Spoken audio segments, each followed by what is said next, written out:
Bueno, Dios les bendiga. Tu amigo hermano Ricky Frontán. Hoy vamos a continuar nuestro estudio en Primera de Pedro y hoy vamos a estar discutiendo lo que son los versículos del 1 al 6. Si no has visto los primeros, estamos trayendo un estudio expositivo de esta epístola. Están los videos ahí anteriores, desde el capítulo 1 hasta ahora el capítulo 4. Y el tema de hoy es viviendo conforme a la voluntad de Dios. Lo que voy a hacer, vamos a comenzar en oración y vamos a empezar entonces a leer y a discutir los versículos. Amantísimo Dios eterno, te damos gracias una vez más por la salvación de nuestras almas. Gracias, Dios eterno, por el privilegio de estar aquí reunidos en tu nombre, Padre amado. Señor, y ahora te rogamos que prepares nuestros corazones para recibir con mansedumbre tu palabra. Te pedimos tanto por los que están aquí presentes como los que están viendo esta grabación, Señor, por medio del internet, Padre amado. Que tu palabra, Señor, con el poder de tu Espíritu, le ministre, transforme corazones, levanta al caído, Señor, exhorte, redarguya, Padre amado. Esto te lo rogamos, Señor, en el nombre de nuestro Señor Jesucristo. Amén. Amén. Y el versículo 4, versículo 1 dice, puesto que Cristo ha padecido por nosotros en la carne, vosotros también armaos del mismo pensamiento. Y esto, claro, ¿cuál es el contexto anterior? El contexto es lo que veníamos discutiendo en estos pasados domingos y en estos pasados videos, donde habla primeramente, como siempre, nuestra posición en Cristo. Somos pueblo adquirido, somos nación santa, real sacerdocio. Entonces nos manda a vivir de acuerdo a la posición que tenemos. Y por causa del Señor vamos a someternos a las autoridades. Por causa del Señor tenemos que trabajar y obedecer a nuestras personas que están en autoridad en nuestros trabajos seculares. Por causa del Señor vamos a llevar el matrimonio como Dios manda, la mujer sometiéndose al marido y el marido amando a la mujer como Cristo amó a la iglesia, no tratándola ásperamente, ¿no? Y claro, y aquí surge la cuestión de que es posible que por nosotros hacer el bien y tratar de hacer las cosas como manda la Escritura, van a venir los problemas, van a venir las acusaciones.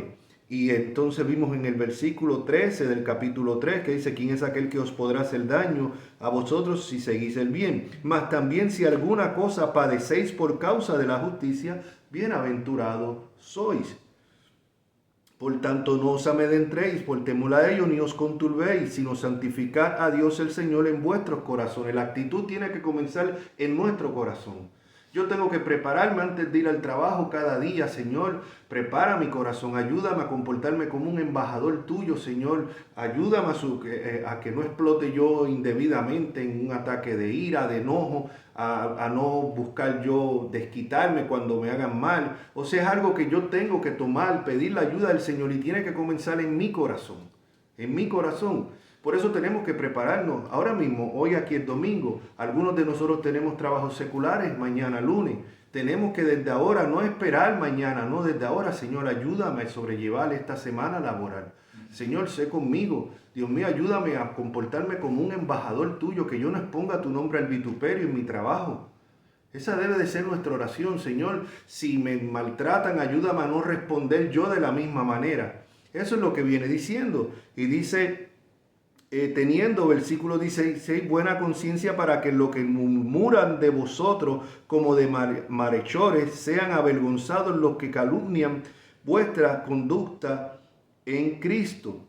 Porque mejor es que padezcáis haciendo el bien, oiga bien, si la voluntad de Dios así lo quiere. Y eso lo vimos en el video anterior. O sea, muchas veces la voluntad de Dios es que suframos, que padezcamos, que pasemos pruebas. Él tiene un propósito aún sin quitar la responsabilidad de las personas que nos hacen daño, pero Dios está en control. Fue la voluntad de Dios el crimen más horrible de la historia de la humanidad, que fue la crucifixión de Jesucristo. Y ocurrió porque fue la voluntad de Dios. Los sufrimientos de Cristo ocurrieron de acuerdo a la voluntad de Dios, sin quitar la responsabilidad de los hombres que cometieron este crimen. Los apóstoles, los primeros cristianos que padecieron según la voluntad de Dios. Entonces mentira este falso evangelio que dice como que no, nunca es la voluntad de Dios que usted se enferme. No, eso fue el diablo. No, nunca es la voluntad de Dios que usted pase prueba.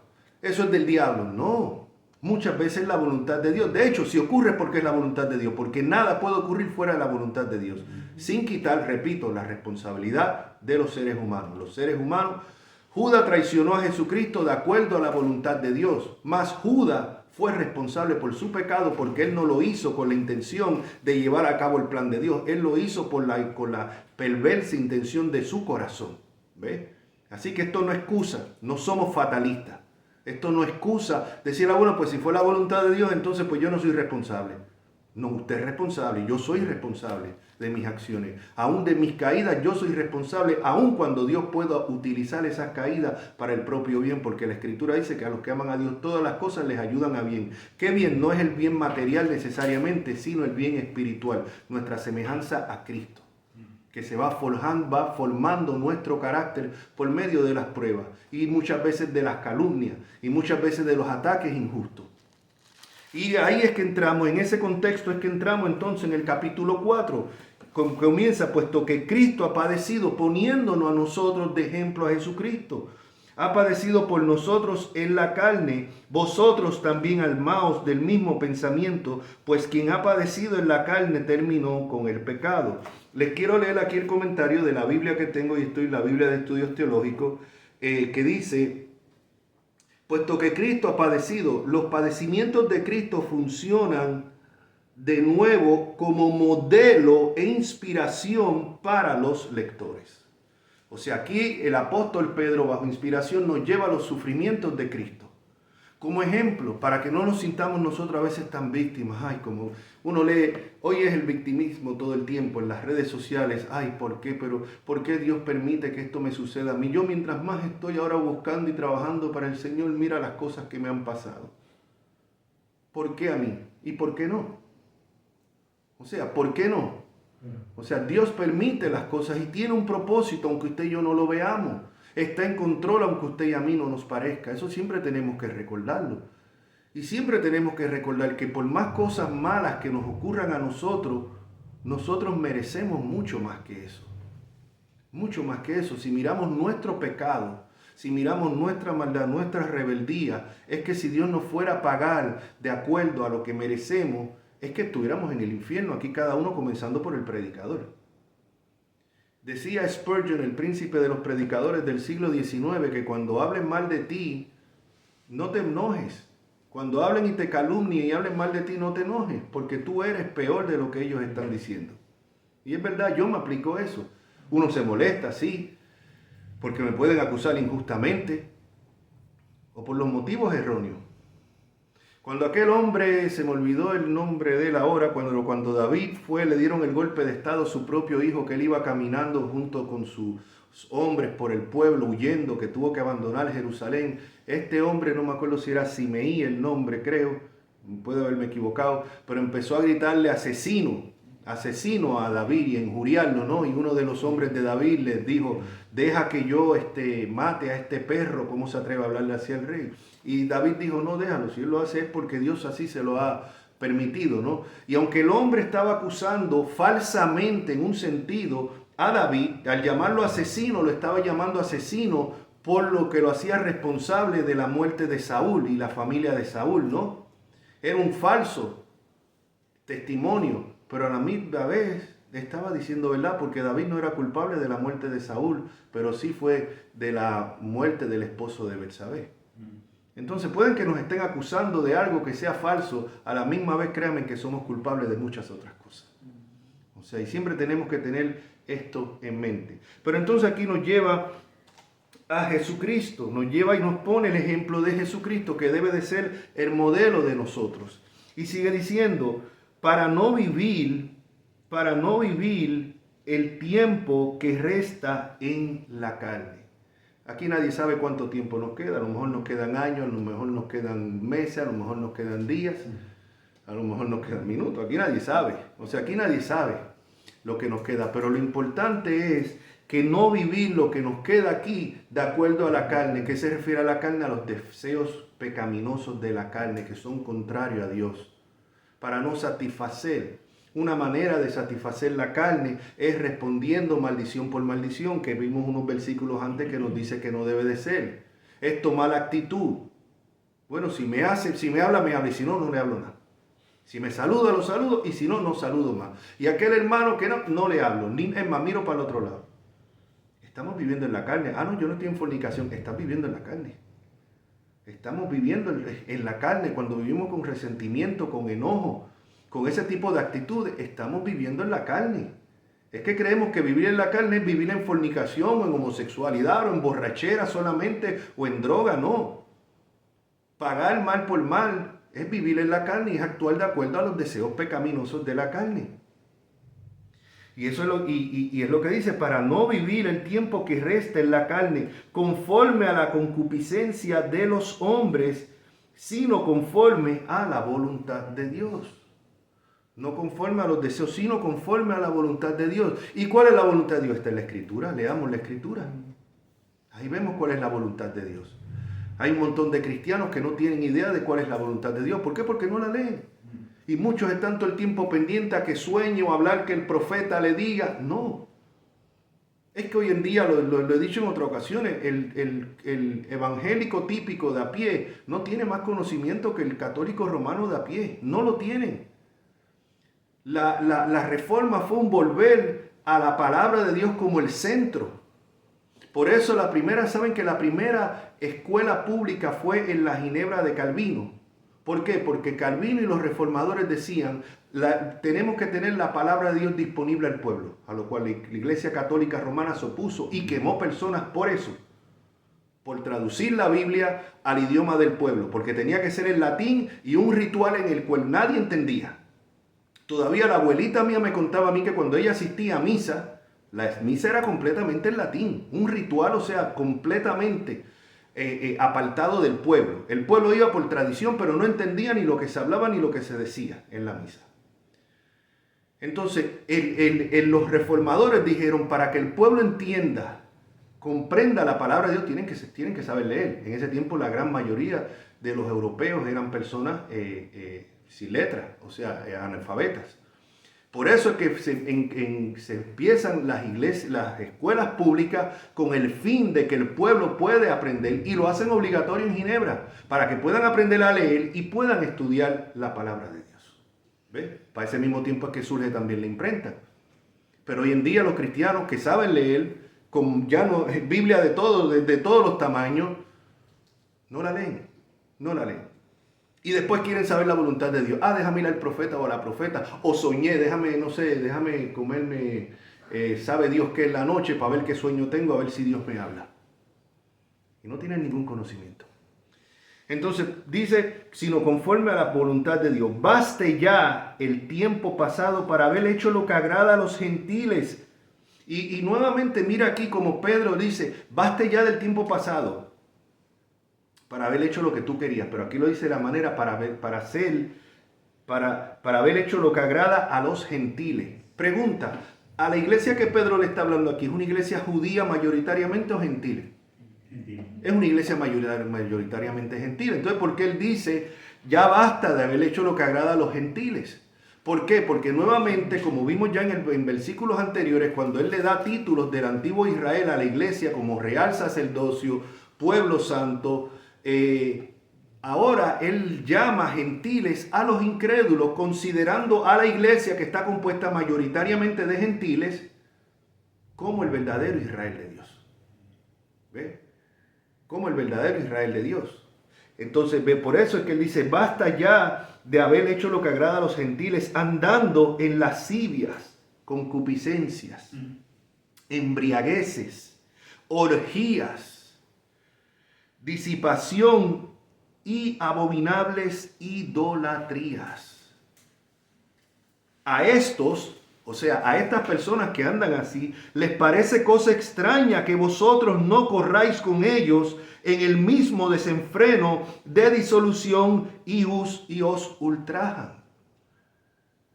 Ahora este mes de junio, mes de mi cumpleaños, que para desgracia mía y para desgracia de Juan también, estos sinvergüenzas han decidido celebrar el orgullo gay. Un mes completo para celebrar lo que Dios abomina. Ahora va a empezar usted a ver anuncios en todas partes promoviendo esta cosa que Dios abomina. Y claro, cuando uno se opone a eso, cuando uno escribe en contra de eso en las redes sociales, cuando uno dice que está en contra de eso, a uno lo miran raro. Usted es un homofóbico, usted es un religioso intolerante. Y nos van a ultrajar en ese sentido, nos van a injuriar. Es normal. Malo es, como algunas supuestas iglesias por ahí, que evangélicas, que están ahora celebrando el mes, porque Dios es amor, y celebran también el mes del orgullo gay. Están poniendo ministros abiertamente homosexuales y transgéneros. ¿Por qué? Porque esta gente no quiere ser señalados por el mundo, esta gente quiere caerle bien al mundo, esta gente quiere caerle bien, esta gente no quiere ser perseguidos, ¿ve? Pero nosotros no, nosotros tenemos que mantenernos firmes. No es odio, no es ser homofóbico, no, es ser bíblico. Y la Biblia es claro. O sea, los homosexuales, si se arrepienten de su pecado y vienen a Cristo, son perdonados. Y ese debe de ser el deseo de nosotros. Como el borracho, como el drogadicto, como el adúltero, como el ladrón. Pero no podemos decir, bueno, no, quédese siendo ladrón, que Dios lo ama de igual manera. No. Pues eso es lo que hacemos cuando decimos a la persona homosexual, quédese siendo homosexual, que Dios lo ame de igual manera. No. Dios aborrece y Dios llama ese pecado abominación. Y cuando nosotros no andamos en los chistes del mundo, cuando nosotros no andamos en las embriagueces del mundo, cuando nosotros no andamos de acuerdo a cómo el mundo anda, vamos a ser injuriados. No, como dice, en el mismo desenfreno de desilusión que ellos andan, pero dice versículo 5, pero ellos darán cuenta al que está preparado, al que está preparado para juzgar a los vivos y a los muertos. Pero ellos darán cuenta. Que nos injurien, que se burlen, que nos digan fanáticos, que nos digan intolerantes, que nos pongan como que somos un peligro. Ustedes saben que la persecución comienza en el Imperio Romano porque los cristianos se les acusaba de ser un peligro para el gobierno, un peligro para la sociedad. Porque al ellos no adorar a los dioses paganos, entonces los dioses paganos traían miseria y castigo sobre la ciudadanía, sobre el pueblo en general. Los culpables, ¿quiénes eran? Los cristianos. Habían que perseguirlos porque los cristianos eran un peligro para el Estado. ¿Ve? Y lo mismo ocurre hoy en día.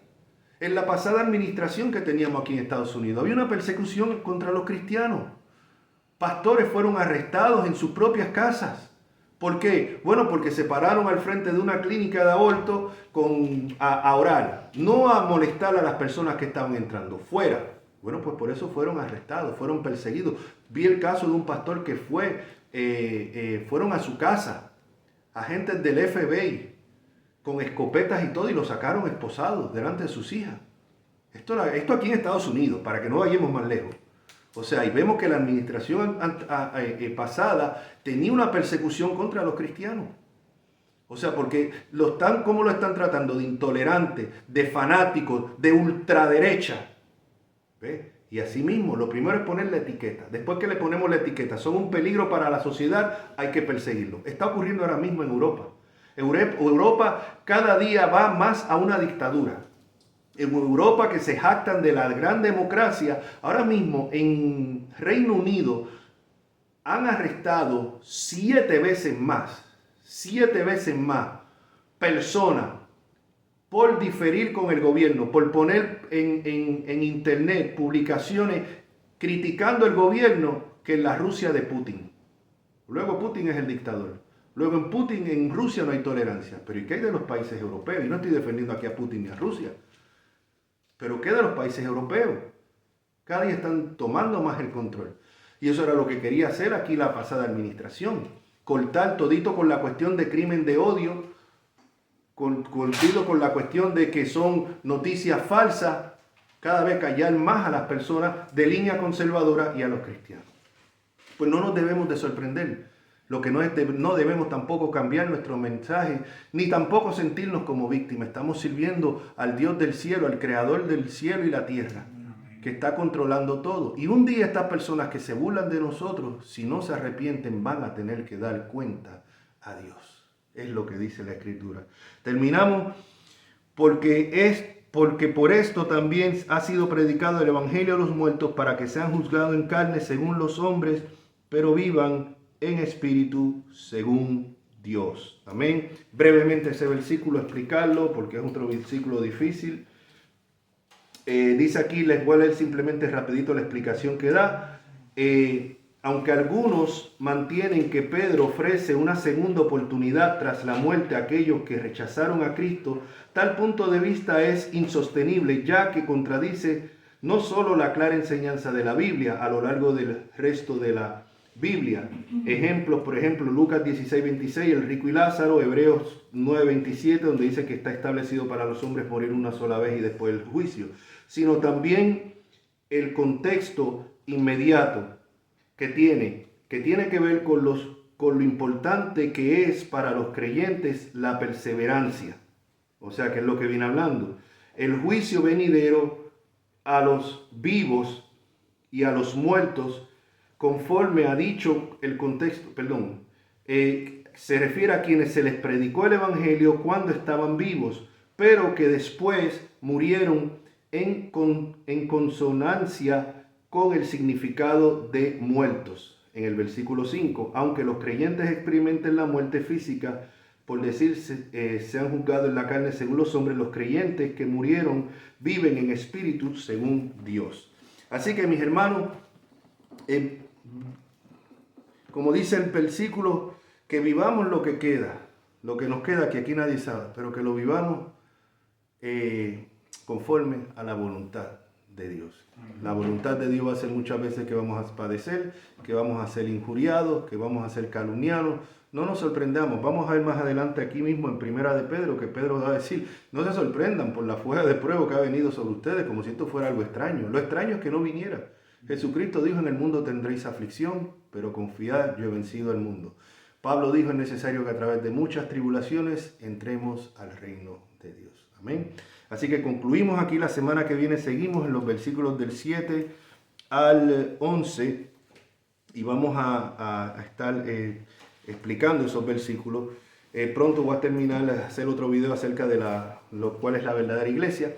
Así que mis hermanos, a los que nos están viendo por video, les exhortamos a que cualquier pregunta, por favor, escríbenos. Cualquier motivo de oración, puedes compartir este video, ponerle me gusta y a la misma vez suscribirte al canal para que te lleguen los videos automáticamente. Nos estamos reuniendo aquí en la ciudad de Tamarack, en el sur de la Florida. Para más información escríbenos y con mucho gusto te la estaremos dando todos los domingos aquí a las 10:30 de la mañana. Así que la paz de Cristo sea con ustedes. Hasta el próximo video. Dios les bendiga.